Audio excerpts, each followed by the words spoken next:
Depuis 1870, le CICR s'emploie à améliorer les conditions de vie des détenus et le traitement qui leur est réservé.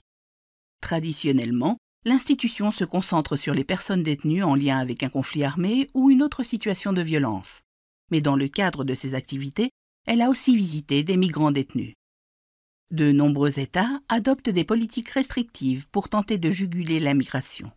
Cela peut comprendre le recours à des mesures de coercition, notamment la détention systématique des migrants en situation irrégulière.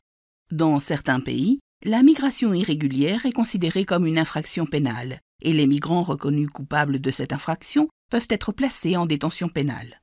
Les migrants en situation irrégulière peuvent aussi être placés en détention administrative, c'est-à-dire sans poursuite pénale, par exemple le temps que les autorités déterminent leur statut ou avant leur envoi.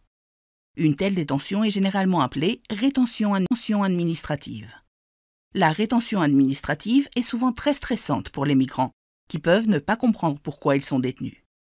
En tant qu'étrangers, les migrants sont moins susceptibles de pouvoir compter sur des réseaux de soutien locaux et ne connaissent souvent pas les procédures locales, par exemple la procédure à suivre pour déposer une demande d'asile. L'incertitude et les craintes liées à leur avenir peuvent être particulièrement néfastes pour la santé mentale des migrants. La détention peut aussi aggraver les traumatismes déjà subis. Le CICR, seul ou en collaboration avec les sociétés nationales de plusieurs pays se trouvant le long des axes migratoires, visite les migrants détenus dans de nombreux pays de transit et de destination.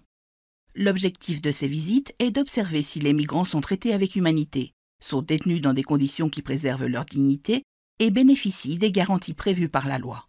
Le CICR vérifie aussi que les migrants détenus peuvent maintenir le contact avec le monde extérieur, par exemple avec leur famille et avec les autorités consulaires.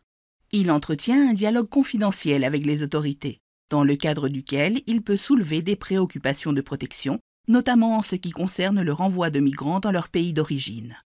Il s'agit, ce faisant, de veiller à ce que les autorités s'acquittent de leurs obligations en vertu du droit international, en particulier par rapport au principe de non-refoulement, voir le glossaire pour une explication concernant ce principe.